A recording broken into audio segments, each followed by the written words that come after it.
Hey everybody, Shane Presley here with Rock Paper Podcast to tell you about my friends over at Music Record Shop. Find them at 4191A Manchester Avenue, right in the heart of the Grove, between the demo and the ready room. They have an all-new music happy hour coming up again this Friday. New records coming in from Joe Bonamassa, Mike Snow, Ray LaMontagne, Santigold, Deep Purple, Flogging Molly, Twisted, and M. Ward and more. So get down there, check out what they have in store, all kinds of new vinyl, CD, and even tape. Check out their always growing local music selection from some of your favorites around town. And keep an eye out on Saturdays. They do a lot of in-store performances down there. So a lot going on over at Music Record Shop. Find more information at their Facebook, Twitter, Instagram, musicrecordshop.com. Podcast is kind of like it's like a radio show that's not on the radio. It's on the internet.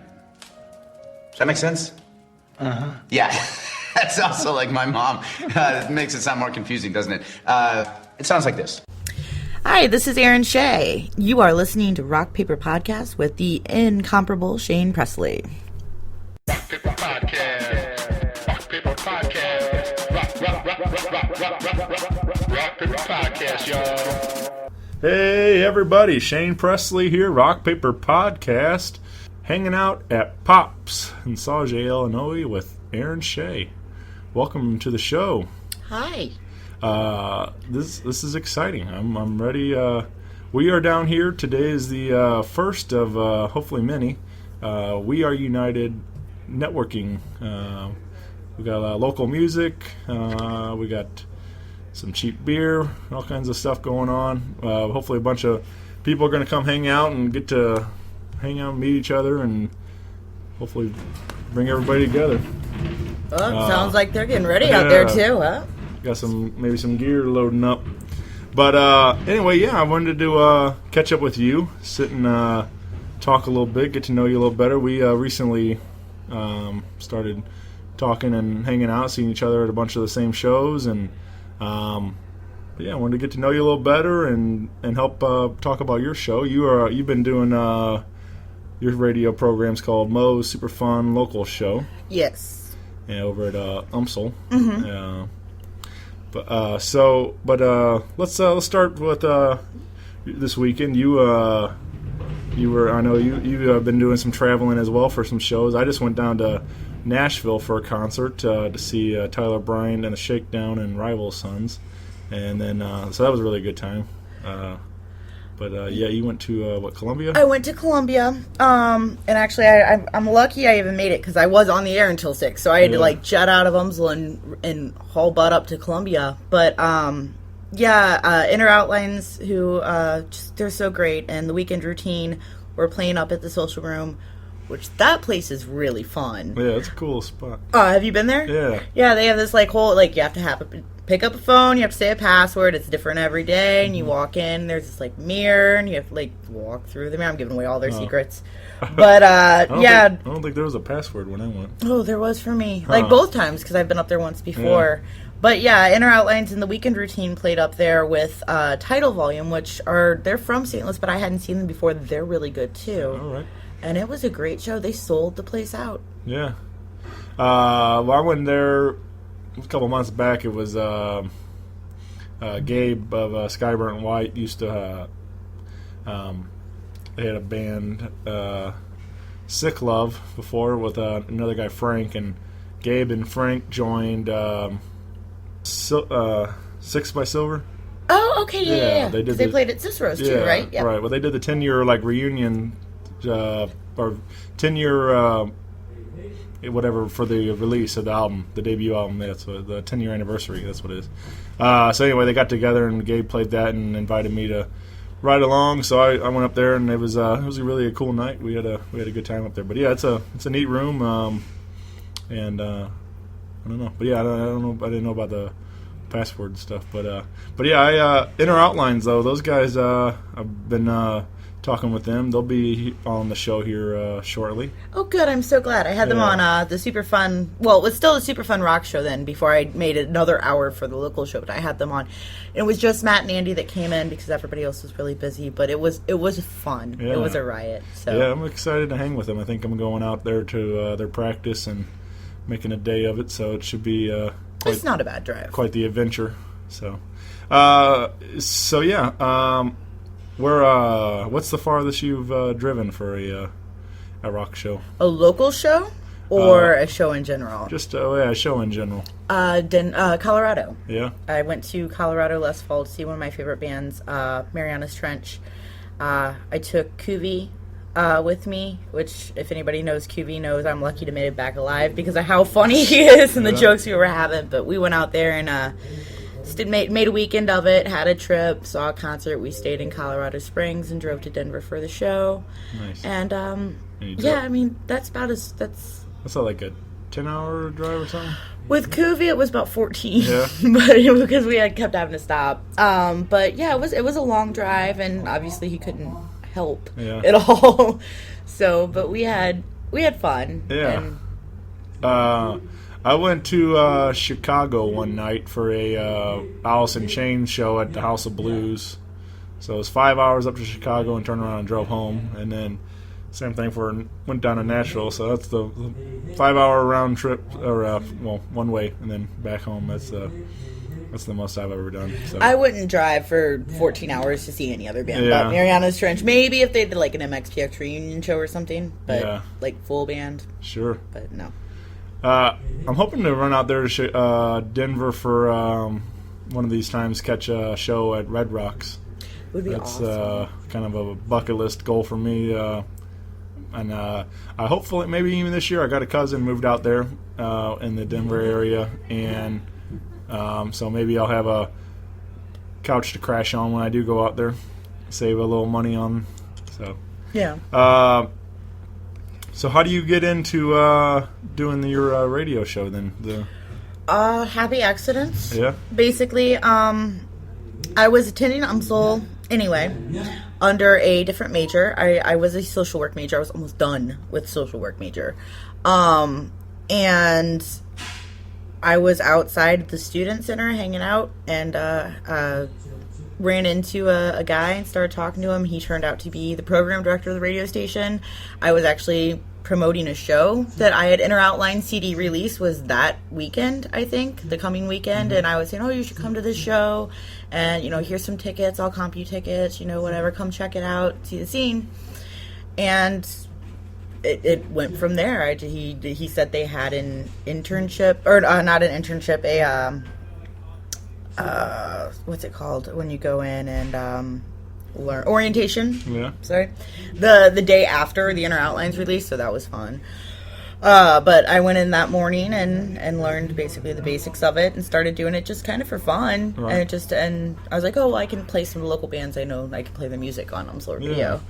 And it kind of just took off from there. People that I knew that were in bands were interested in coming on and doing interviews, and that really it took off to the point that I got approval to create another show entirely for that. So I have Most Super Fun Rock Show on Thursdays. It's a 2-hour set where I'll play like local studio tracks mixed in with a bunch of other stuff. And then Most Super Fun Local Show is the 1-hour interview on Fridays from 5 to 6. Very cool. Yeah. So you've had like, you said Discrepancies and Apollo's Daughter, Divide the Empire, a couple of Inner Outlines, The Former Me, A Part of Heart was in this weekend, The Cinema Story. I've had a good group. I had Dylan Dunnigan from the Winks do a phone-in thing because he wasn't able to come in, but they had their CD release show coming up. So I've had a couple people coming in. I've got some more coming up. Sure. So. What's like the craziest thing so far? Does it Divide the Empire? Divide the Empire, absolutely. I mean, it that was the most fun. I don't want to say / difficult. That's probably the wrong word, but it was a hard show to run because it was so funny. Yeah. And it's with the time limits and the restrictions and the fact that it is live. like I had to kind of take charge and keep to some sort of a format. Right. Those guys had me rolling. Yeah. Apollo's daughter actually did too at one point. Corey had me to the point that I just let myself fall out of my chair and I rolled underneath and just laid on the floor and laughed. But we had a studio track playing at that time, so. Yeah.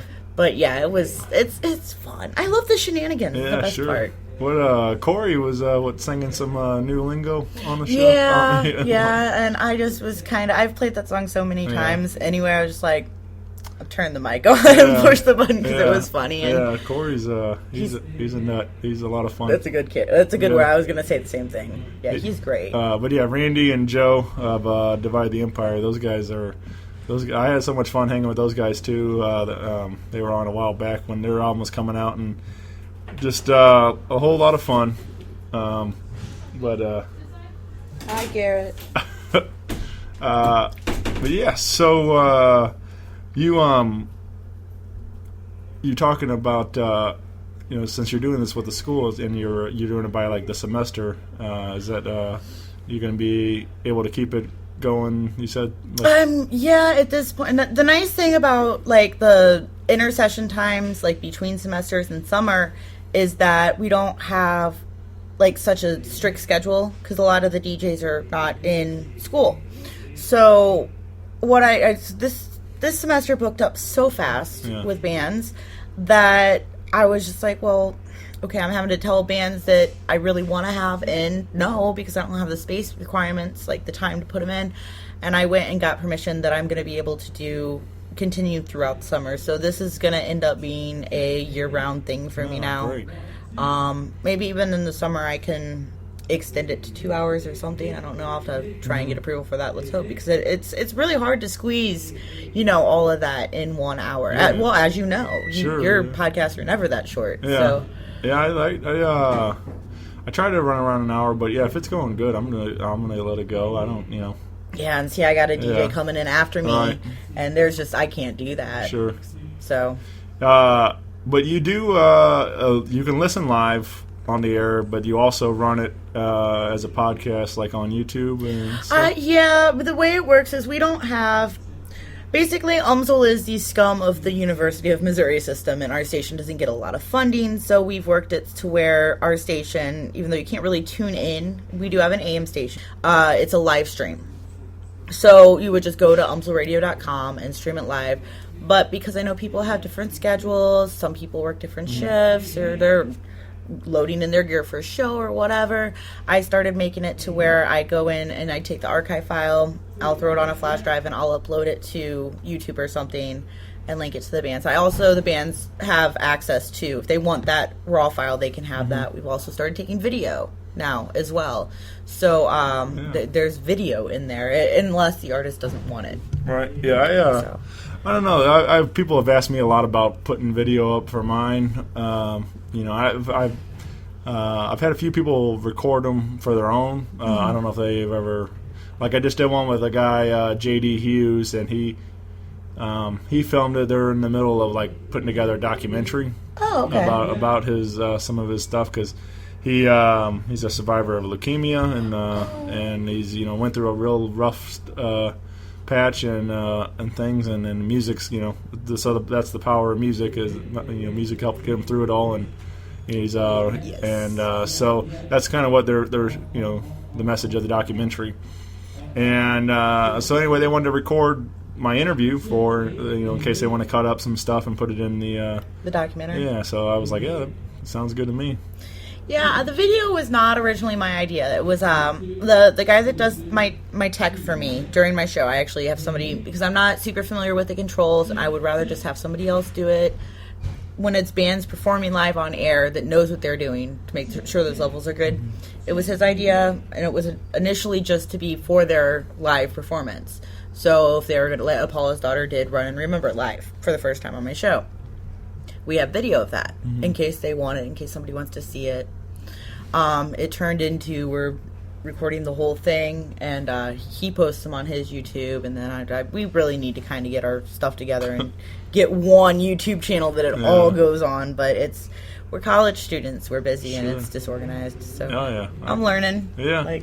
I've been running my shows on YouTube whenever I get a free minute to upload them on there. Just another advertising tool, Right. like since YouTube's free and they don't carry the bandwidth, I keep loading it up on there, and so that's cool. Have you considered running it on like iTunes or any of that stuff? I or- don't know the logistics of it, and that Yeah. was something I was actually going to talk to you about later today. So we'll Sure, see. yeah, That would be cool. I can help out with that.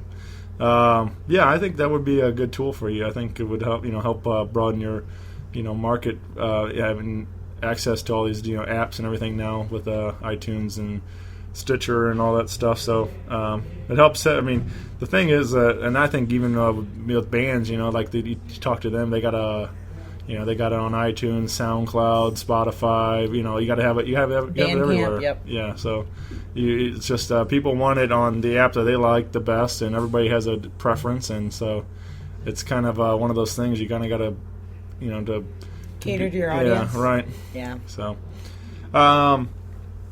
let's go back a little bit too. When did all this start for you with music? Like, when do you really Which time? yeah. That's a tricky question. To make it short and sweet, high school, which Yeah. was a long time ago. I graduated in 2004. I met a guy in a band and I had a crush on him, and he wanted help booking his shows, and I didn't know how to do that. So he told me how to do that, and I started doing that, and it basically snowballed. My senior year of high school, I started working at a venue. Yeah. I worked in house, did that for a couple years. It went really well until it didn't. Multiple reasons. Turning 21 while working in a bar is never a good thing. Sure. The scene itself was just kind of going in this strange direction at that point in time. This was 2007, 2008.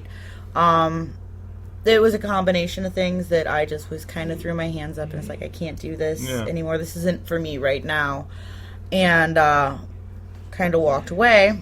Then a couple years ago, I want to say about just over 2 years ago, this STL Punk Legacy group started on Facebook.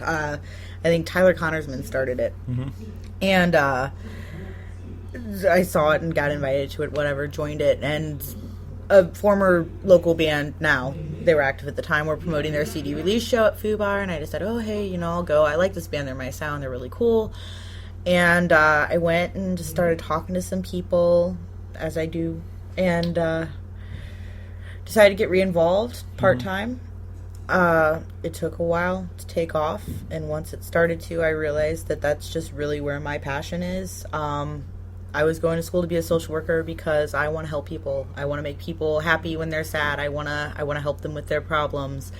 But the politics of social work and the limitations of what you can do are really, really rigid, and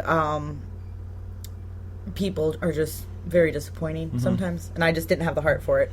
So I decided to shift and move over, and if I can make one person smile as a client as a social worker, or I can be a part of a room full of 200 people smiling and dancing all at once and having the time of their lives. Definitely. That's way better for me. Music saved my life. Music's changed my life. Pay that forward. Yeah. So. I love that. Yeah, that's I'm right there with you. That's I'm all about building people up, not cutting them down, and if I can help supporting locals here, it's very, very rewarding in a sense for me. Like if I can help and I can see things happening, right here in our own community. So we are united while we're here. Like this is, been a huge boost. I think but all of us working together is really starting to make waves. There's been massive changes. Yeah. Since I came in, and I didn't even meet Coco or get involved with We Are United till the end of last year. Right. That was a friend introduced us because we're similar people, I guess, had similar vision. But it's the banner that what We Are United is about. The no competition, let's work together, is what I had been working for all along, because it's just you're beating your head against the wall when you're trying. Everybody wants to be the best. Okay, well, let's just all be the best together and bring music back to St. Louis in general, because it was gone. Or I thought it was. Maybe it wasn't. As far as I could tell, it was. Yeah, I mean, I think it's always there. I think I don't know, somebody this guy I follow on Facebook. He's like a big photographer, and there was some meme they posted, and like but it was like everybody that says there's like no good music anymore quit listening to music in high school or something like that. Mm-hmm. Like, and so I think we all kind of go through that phase, like where whatever you were listening to in high school is the best thing, and then like you don't really get out and explore a lot of new music coming out, right? And so I think we all kind of have blinders at for a while, but I think it's really great to see now, and like I think we have a very thriving music scene going on. We have a lot of great people. We have the bands that have been at it for a while are been doing great things, and we have a lot of great up and coming talent that. And that just it's cool to see, like I said, everybody working together, and and getting involved in the scene again and stuff. So it's exciting, and it's there's an energy, and that's really, even without looking at the surface stuff. When you go to those shows, no matter what venue, what company, there's this energy, sure. And that's really bottom line. When I walked away, that's what left. That's right. I left when that left. Now that's back. There's nowhere else I'd rather be. Mm-hmm. I'm running between venues now. It's insane, but that's that energy is what feeds me to be able to do that. So I'm just chasing the dream, For sure, yeah. I totally agree. A lot of nights I end up at going to 2 or 3 shows. I usually do like if I do something early, like a pageant show or something, and then I wind up over at Beale or Oyster Bar and stuff, shutting down those bars at 2:30 in the morning and stuff, and but I don't drink, so it's easy to. Oh yeah, I was say that's a rough night. So I don't have to worry about feeling like shit all next day, or even trying to get home. I driving an hour, and that's why everybody's always trying to get me to drink. I'm like, no way, I got you got a long way to go.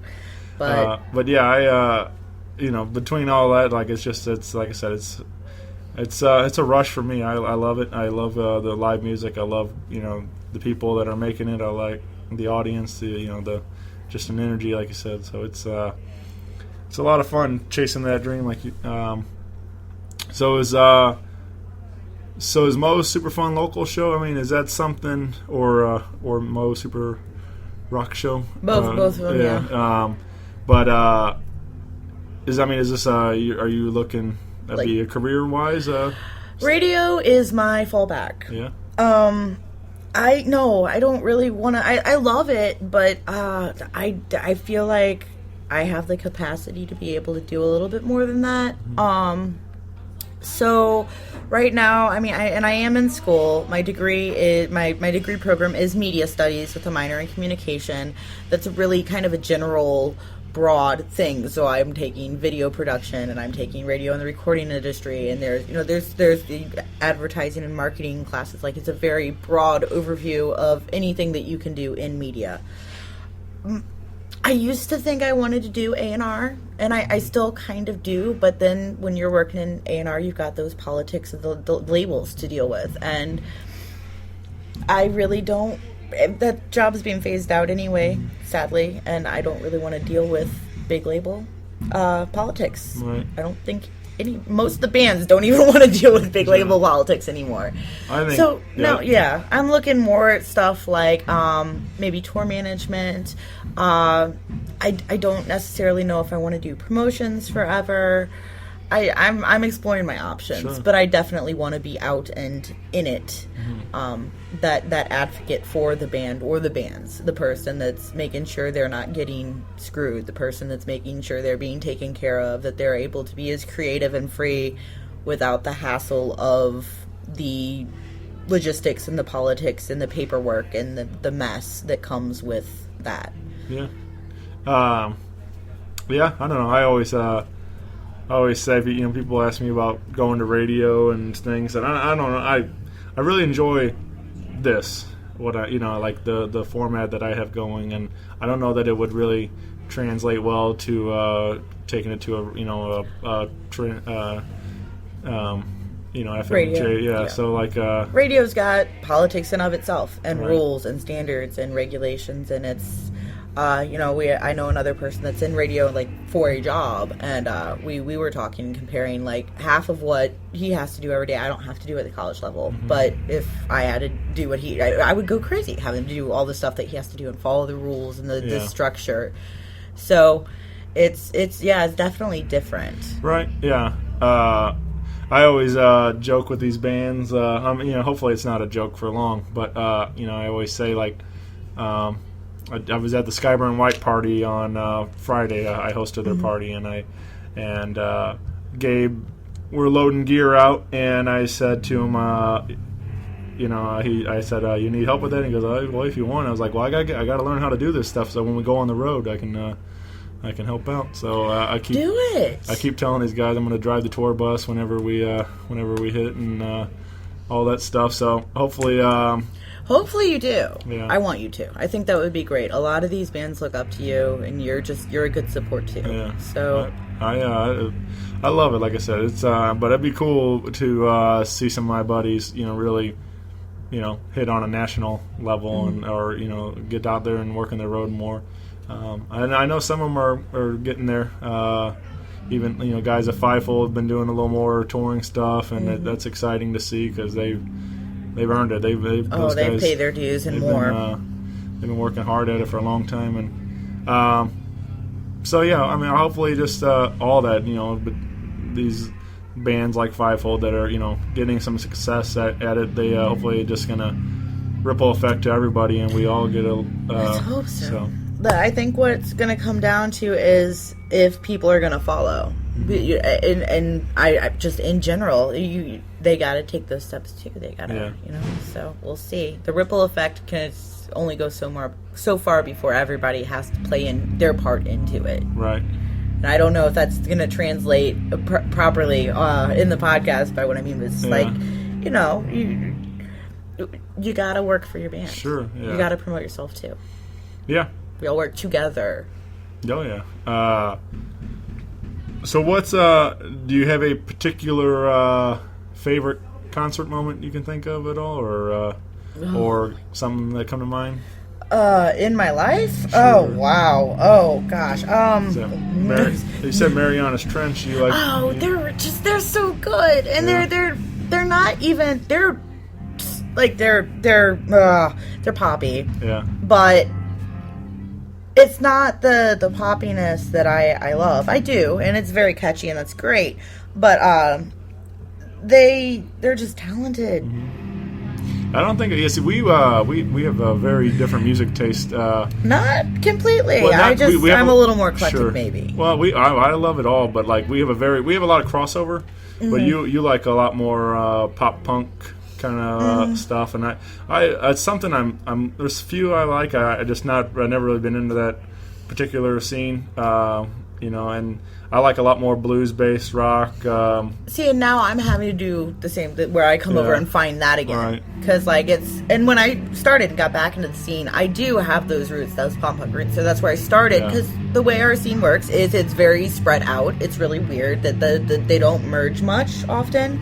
City of Parks is doing an awesome thing with their sound. They are the pop punk, and they're coming over here and playing, so that's really cool. But that's where I started, because I knew that sound, and I knew how to. If I can't listen to metal and know if it's good or not, because I don't particularly care for metal, So now that's where I've gotten to. I'm starting to come out to more shows of different sorts of genres and get exposure and gain. And I'm finding bands that I do love that are not typically. Isabella is a great example. They are way heavier than anything I would normally listen to, but I love Isabella. Discrepancies as well, not my typical sound, but I love their message. I love their energy. Stage presence and live show is equally important to me as sound. Oh yeah. You can have a genre of music that I do not care for at all. It's not my cup of tea. You got a great stage show, I'm there. Yeah, yeah. That's I was kind of talking about with another show, but they had a bunch of great lights and all this stuff, and then, it's like, let alone they bring energy, but it's all that production that goes into it, and it can really make a show, absolutely take it to the next level and stuff. So, and that's why I think that's what really got, we mentioned Fivefold. That's when they did that Story of the Year show. I think that's what they really got everybody's attention, because of the energy, the lights, everything was just on point that night, and I think they really made some fans that night. It was good. So. Good. Their message is awesome too. Yeah. And I'm really big on message, and I know that's silly, but again, I switched over from social work to do this, so message matters to me. What you stand up for and what you stand behind is that's a good thing. Yeah, I try to be supportive to to the whole scene and stuff, but there's definitely you get these guys that you just you connect with that message or the energy and whatever it is, and you just you really want to root for these guys because they're just great people and stuff, it's just it's cool to see when they have a positive message and it's getting heard. It's like but yeah, it's what I don't know. Favorite local show moments. So if you want to come back to that, Sure. that's one of them. Actually, was seeing Fivefold play in front of his old house at the pageant. Because I don't know them all really well. I've gotten to know Coco really well. Mm-hmm. He's just a great dude, and it's just I've said it before. I felt like I was watching people's dreams come true, and that's just really powerful to know. Because when you know what these musicians go through to get to that point, and the sacrifices they make, the running themselves ragged, the constant disappointment, and you see it work, even if it's just one night that it works, that is awesome. Mm-hmm. It's amazing. Yeah, I've been doing it for a few years down here. A lot of the nights down here at Pops. I got a bunch of buddies that came up through this rock scene down here, and watching them even get into the battle for Point Fest or now the road to Point Fest and things. Mm-hmm. But they were, endless nights just coming down here, putting in work, coming, selling tickets, out there hustling, try to bring as many people as they can, and some nights didn't go over as well, but then those nights when they get to play in front of a good crowd and people actually, you watch them come up to them afterwards and are just moved by everything they did and are wanting pictures with them and stuff, and you get to watch these guys become rock stars for and it's just it's so awesome to see. So and that's I love it. Like I said, I that's for me. I want more of that. I want to. These guys deserve to be heard. It's just they need there's somebody to hear it. So the platform. Yeah. So that was the big push for my show. I started for doing a local music blog, doing album review stuff. Okay. Started writing that just my friends had these CDs coming out, and I was like, I figured if I can put a couple of tracks together on there or something hey, listen to these, and hopefully they would listen, and then I kind of got burned out writing. I've never been one that have a lot of words to describe it. I always kind of felt like I was saying a lot of the same things, and I wanted to let the music speak for itself. So I figured I'll start doing audio stuff and let these guys interview them and give them a chance to have these stories told and everything else. So and it's really awesome. Yeah. And I think if somebody had been doing something like this, which we really didn't have the technology back when I was 2004 to 8 when I was working this first time, a lot of things might have been different because it was just social media just in general has game changer, extreme. And I use it as it's a huge tool for me in social media because it's a great promotional tool to promote single bands, to promote shows, to promote myself, to promote your show, to promote just in general. It's a great tool. But we didn't have ways for bands to get out there and do that as much. We didn't have podcasts. We didn't have interviews. We didn't have YouTube yet. We had MySpace. We didn't even have YouTube. YouTube started in 2008. Yeah. So yeah, definitely been a game changer over the last few years. The fact that this podcast has been around for a good while, but there's just and I don't know. There might be probably a little oversaturation. There's a lot of people with podcasts now, but I think the same thing even with social media. There's a lot of everybody's on there, but in the right hands, it's a powerful tool. If people are doing it for the right reasons and stuff, you can really make a difference with it. And, so I think it's great. We all drum sound check. So I put your picture up on Facebook like I usually do. I try to get some fan questions submitted. So you got a couple here for you. Joe asked, said, other than Gilbert Gottfried, of course, who is the most famous person she ever met? At the time that I met them, probably Fall Out Boy. Yeah. And when I was working at the Creepy Crawl. Yeah, that's a pretty big one. Those guys, they kind of were like huge, and then they kind of took a dip, but they're back now. Like and a lot of people are really upset that their sounds changed. It's like, well, they changed as people. Yeah. So whether you like it or not, yeah, nothing stays the same. Mm-hmm. Like you've got to evolve. Sure. I don't know. I hear that a lot. Like people are mad that the sound's different or whatever, but it's like, as the artist, you don't want to keep doing the same thing. And that's why I love, like, I've mentioned it in the past, but like John Mayer, like, I mean, whatever you think of the guy, but he's been able to pull off a lot of different sounds. Each album he does is, he's had, like, more pop records, he's had blues records, and his last one's like a southern rock album and stuff, a lot of Americana sounds. He's changed a lot. But people, he's maintained that fan base, so people Absolutely. go on a ride with him, for every album. So right. Also, Bill Cosby. Yeah, I love your face. No, I met Bill Cosby once, and I was fully conscious the entire time. Yeah, I was gonna say I noticed that. I was trying to find a picture to post, and I seen there was some Bill Cosby pictures on your Me and my page. mom, yeah. I met, that was actually right before that whole thing happened, too, and I'm telling you, he is blinder than a bat.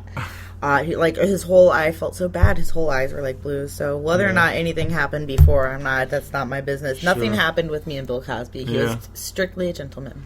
Yeah, it's He did tell me he loved me because I was smart and played slot machines and not table games at the casino, though. Oh yeah. I don't know. when I go, I usually play roulette wheel. That's my favorite. When I'm at the casino, I play penny slots. Yeah. I mean, it doesn't cost a penny, right. but I play penny slots when I go. I don't go often anymore. All my money goes to this. I work too hard for my money. I don't want to just throw it away. Absolutely. Joe Bazzelli asked, what local bands she likes to see play? All of them. All of them. All of them. Well, there's a lot of them, too. There are. Let's see. Apollo's Daughter is one that they don't play out often, so I run and see them when I can. Mm-hmm.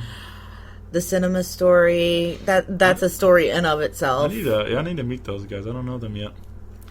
So, you do. They're very cool. They're very interesting dudes. I'm sure that Keith will listen to this and get in touch with you. Yeah. Because he's a good buddy.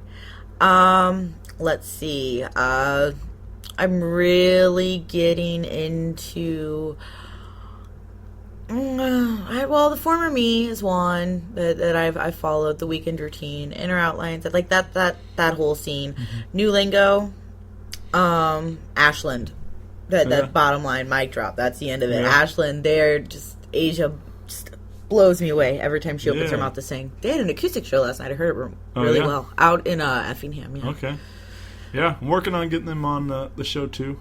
So hopefully that's in the works. So we're just scheduling wise, we're trying to find something where we can all meet up. But yeah, hopefully that you'll be hearing them on the program shortly. They're fun to interview. Yeah. Andrew Range writes in, of Inner Outlines, writes in, says, I want to know what she thinks of this incredible St. Louis scene. What drives her to do all that she does for this scene, and mostly what band she hopes to one day interview as her career progresses. So we kind of touched on a little bit of that. But the why I do what I do is because it makes me happy to make other people happy, and this is the way I choose to do that. Mm-hmm. What band do I hope to someday interview? Yeah. Forgetting January. Yeah. Oh yes, but no, I don't know. I've never set those goals for myself. Like it's just I kind of go with the flow. Whatever happens, happens, because it's just there's less stress that way. Yeah. Well, you don't have a goal, somebody that would. I think it would be really interesting to interview somebody that's been around for a really long time. So, like, Steven Tyler or Billy Joel or, like, you know, Brian Wilson, because I love the Beach Boys. They are my absolute all-time favorite band. All of these people have some mental damage due to extended drug use, so it would be fun, too. Yeah. But, it's somebody that's just been in it and seen the shifts and the change and the ebb and flow and everything the way the industry works. That I would want to pick their brain about that. Definitely. Yeah, Steven, I think, would be I've heard him on Stern Show a couple times, and the guy is unfiltered completely. He doesn't care. Like, he's a rock star, full and full. And he'll say whatever, but it's like, I just imagine he'd be a lot of fun to hang with and talk with. And I every time I post, like, who you guys want to hear on the show, Chuck Berry comes up, and I think it would be cool, like, just to hear some of those stories, especially because, as Chuck's getting older, St. Louis, too. and St. Louis, but like, I just I don't know. I hope maybe that'll happen, but I think it'd be pretty incredible to get to talk to the Godfather of rock and roll. But I don't know if it's gonna ever happen, but that'd be pretty neat. I got to hang with Devin Allman a while back, and he's a guy who he's been at it for a long time in St. Louis music and done a lot of big things, so that's I think that's the closest I've been. But it was the same thing. It was a guy that's seen some highs and some lows, and get to talk about some of that and what he's been up to. And my first interview that I ever did, I mean, besides for the interviews with the former me and Inner Outlines, those to me, they don't count as much because I knew them already. So that there was that level of comfort when you're going in and recording with somebody you don't know. It's definitely a little bit more nerve wracking. Don't know their history, their background. Was last November, I got to go to the Firebird and interview Modern Baseball. Yeah. Which they're kind of a big deal. They're not a huge deal, but I mean they're big enough. There was super security and stuff trying to walk in there and do that.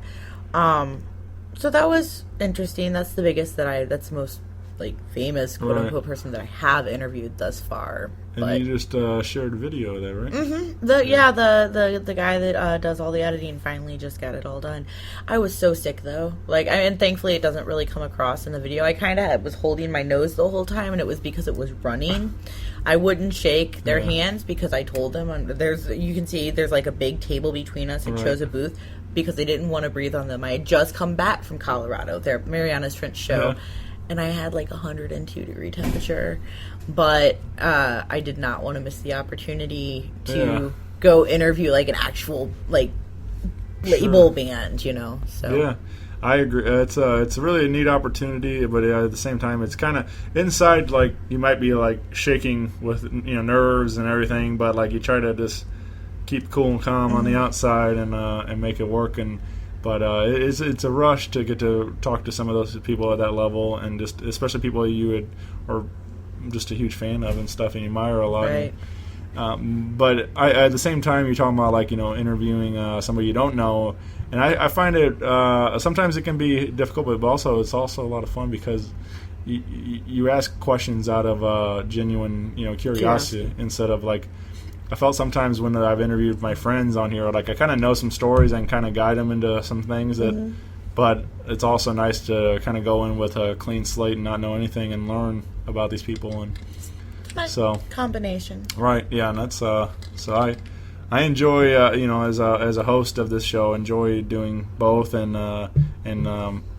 just one keeps it fresh for me. So I'm sure, same for you as well, getting to...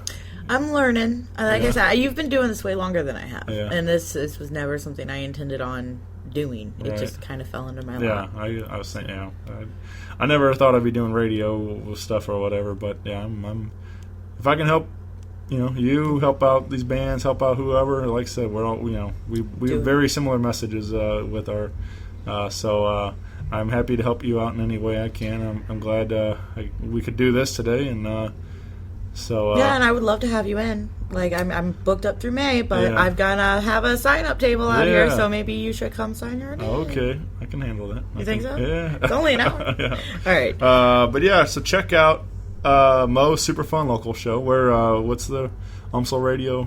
www.umsleradio.com. It's a live stream, so it would be between 5 and 6 on Friday. Let me double check what my band I even have in next week.